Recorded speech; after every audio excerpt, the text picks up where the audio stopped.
Today, we're going to crack open the Harvestscope 3.0 report.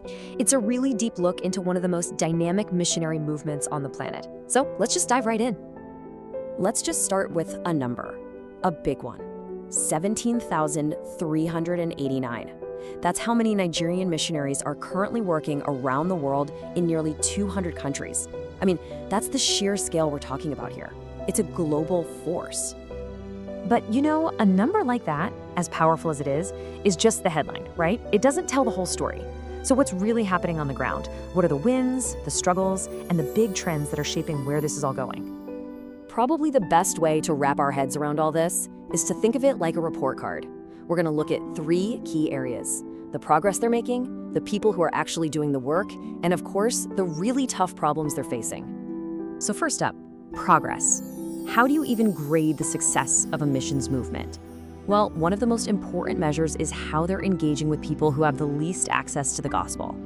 Okay, so to really appreciate the progress, you've got to know where they started. Back in 2019, the very first report identified 52 distinct unreached people groups just inside Nigeria's own borders. So remember that number, 52. Now, fast forward to today. The latest data shows that number has dropped all the way to 39. That's not just a small change. That is tangible, real-world progress. In just a handful of years, it means over a dozen groups are no longer considered unreached. That's a huge deal. And to really get the weight of that, we need to be clear on what a UPG actually is.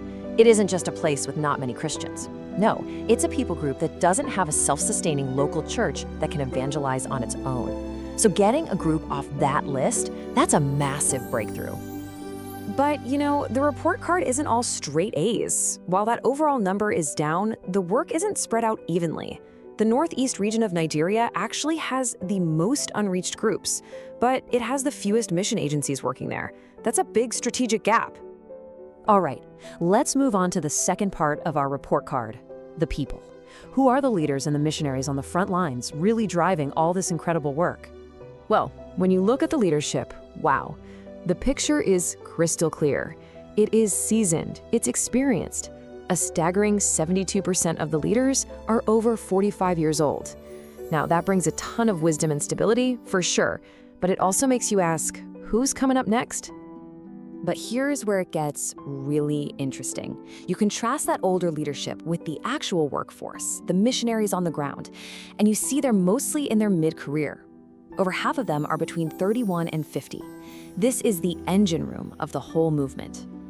So you see what's happening here, right? When you put those two things together, you see what the report calls a generational gap. You've got this very experienced older leadership tier, and then this strong, active mid-career workforce. The big challenge is how to build that bridge between them for the future. So what about the gender balance? Well, the data shows about a 2-to-1 ratio, men to women. But while men are in the majority, women still make up a vital 1/3 of the entire missionary force, which is a really significant contribution.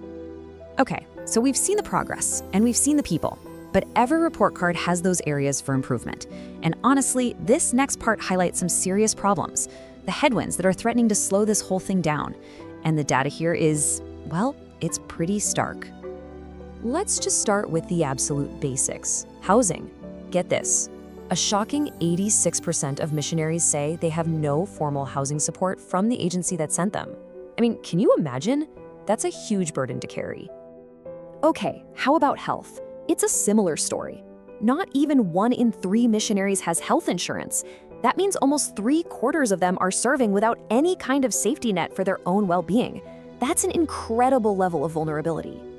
And what about their future? You know, retirement. The numbers are just as grim. Over 76% have no pension plan at all. This raises some really serious questions about how we care for people who have given their entire lives to this work.